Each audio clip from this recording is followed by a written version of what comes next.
Welcome to Fresh Perspectives. This will be hosted by beautiful Dr. Smita Siddhanti. Let's roll the screen over to her and discover her conversation with her beautiful guest, Dr. Vibha Gupta. And these two ladies will enlighten us on such a beautiful topic that's actually very close to many, not only women, but also men in this world. Greetings. Welcome to Fresh Perspectives, a show that where we showcase ideas and individuals and efforts that not only change our individual lives or decision making, but influence the larger society. And here I have today, I'm very excited to bring somebody very personally, somebody I know since I'm born, my sister, who I'm extremely proud of, and a person who's dedicated her life to the larger cause of society, the women, the workforce in rural India. And I want to introduce Dr. Vibha Gupta here with me, visiting from India, straight from Wardha, India, Maharashtra, where Mahatma Gandhi started his work. And Vibha is been working in this field of rural technology, especially women technology, for last 3 decades almost.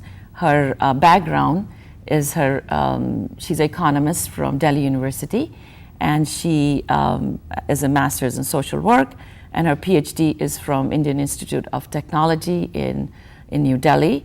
Vibha has studied abroad in Amsterdam and Canada for her postgraduate work. So with all that, she has taken a very untraditional path and not joined most of us in sort of the rat race. She has taken a non-traditional route to change the world, dedicated her life, very exceptional person. So I would like our viewers here to hear her perspective on what is being done in the country, in the masses of India, where the majority of rural population lives in rural India and the villages, and the effort is to create an effort is to not move the people from the villages to the cities, which are crumbling infrastructure with movement of jobs in the cities. So create jobs and economic empowerment for rural people in their own settings with their own resources. And so Vibha has dedicated her life to that. Let's hear from her what she's working, what activities that you're working with, under what ages. So Vibha, tell us about. It's a real pleasure to meet people with kindred spirit, and you know that we all, with my father's dedication as a scientist to the rural areas, we started our work in Wardha, where Mahatma Gandhi set up his focus for rural industrialization and how to help the masses to get out of the plight of poverty. In this place called Magan Sangralaya Samiti, we are focusing on 3 major sectors. One is, of course, the artisans of India, the farmers, and the women. And in our process, we realize that unless we take care of all these 3 sectors, we're not completing the picture. Awesome. So that brings the 3 thrust areas of your work at Magan Sangralaya, but also talk to us specifically in this about the Women Technology Center. Yes. It's basically 3 factors that were hurting us. One was that invisibility of the women force, that 70% of work being done by women as farmers are totally invisible to the planning people. And then the declining number.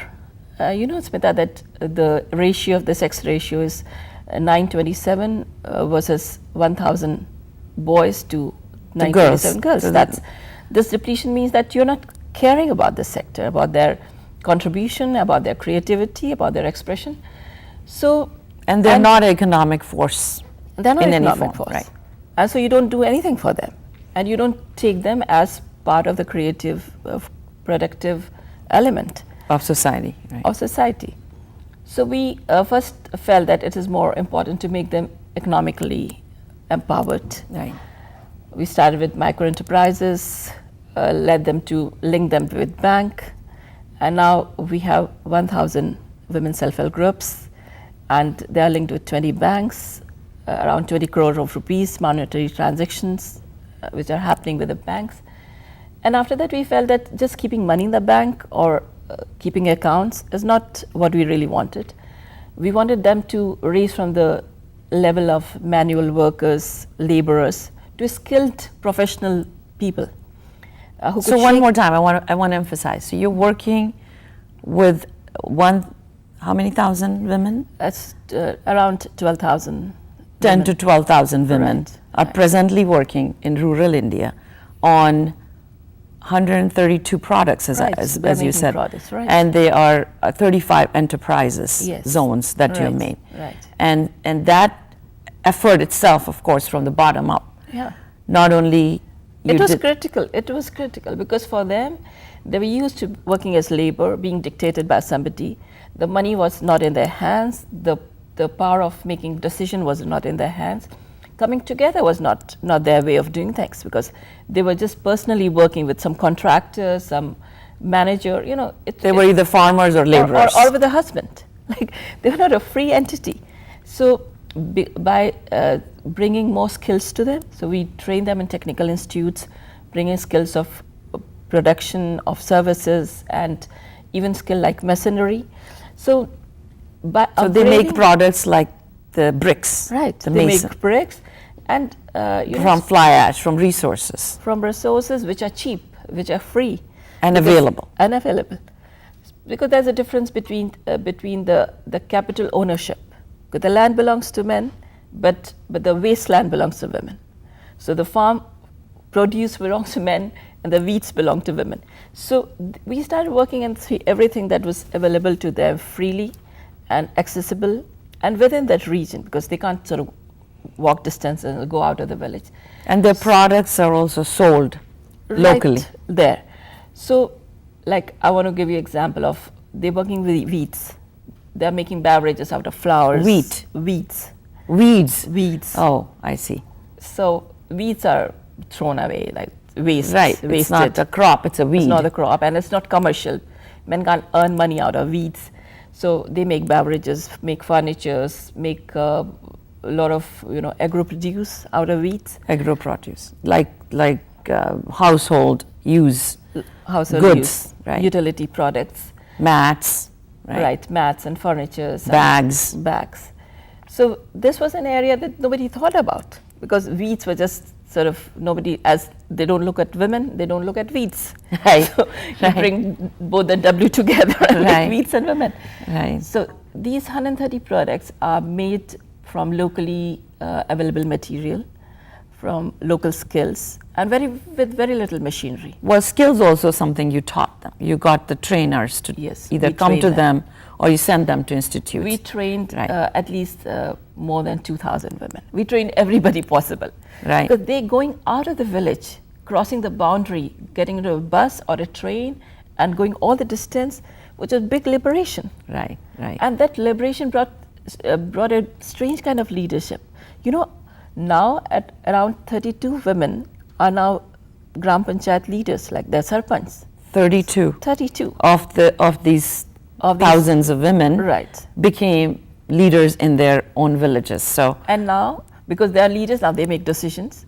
There was open defecation in these villages, and they got into sanitation. They see that the nurses come to the public health centers. They see that the water pumps are repaired, and this was never happening before. So they are taking leadership positions, and their empowerment is influencing the larger impact within their village. And how does empowerment came is because they're coming together, they're talking about their bodies there. And with that we felt that this one major area in which we really have to intervene was health. The extreme malnutrition, extreme anemic. And awareness of their own health and the family health as well. Right. And also to know about their body. Right. There is such a desire for them to know about themselves. So we hold a lot of gynecological camps, sex education, to know about their body, about their own risks. So you're not only helping their empowerment financially, you're holistically developing the women, their leadership and their health. So, so tell us, with this big impact that you have made in last several years, and this is not a welfare kind of organization. The organization is an experiment to showcase what you can do in one region of India and be multiplied to several other and scale it up nationally and internationally. So what can be done to make that the next leap? Tell us what you're working on that direction. I understand you guys are working with the government of India at least. Right. There are a few departments which are really sensitive to this issue, but they were never sort of nobody forced them to do things. So we are basically forcing them. The Department of Science and Technology, which is trying to work on tools for women. The Ministry for Small and Medium Industries trying to This is a new ministry, small and medium enterprises. Yeah, common facility centers for them. So we are trying to bring this into the fold of how to bring women into the mainstream and see that things go according to what women requires. And they're part of that economic zone you talked about. Yeah. What is it called? This is a new concept called a rural economic zone. So in India, we are working on special economic zone for the corporate sectors, for multinational companies, but there's nothing to do with the rural entrepreneurs. So this one will focus on that effort, and that effort will multiply around the world, country at least, if the ministries help. Hope with your intervening into this subject and your fresh perspective, bringing this to the people, I'm sure there's a big way we can go to help women. To help. So here for our viewers, how can you help? You can help two ways is how I see it. One, that you can definitely contribute towards their effort in women enterprises. You can adopt enterprise, fund the enterprise, however you want to help. The other is to help them in that bigger effort of taking it to the national level and actually helping influencing any kind of government bodies or thinkers or idealists of kind that can actually influence that process of policy making. So with that, I do want to, in our short period of time, I know there's a lot we can talk about. Thank you for coming. Thank you for so much. I'm so proud of you being here, and I hope that we all understand what's going on in the country with all our rural sisters and our brothers who need the help in India. I hope we can all be part of it in some form or fashion. I appreciate your hearing that, and I do look forward to seeing you all next time and a continuation of this very show on more things to talk about Dr. Gupta's effort. So thank you again, and good luck in all your ventures. Thank you.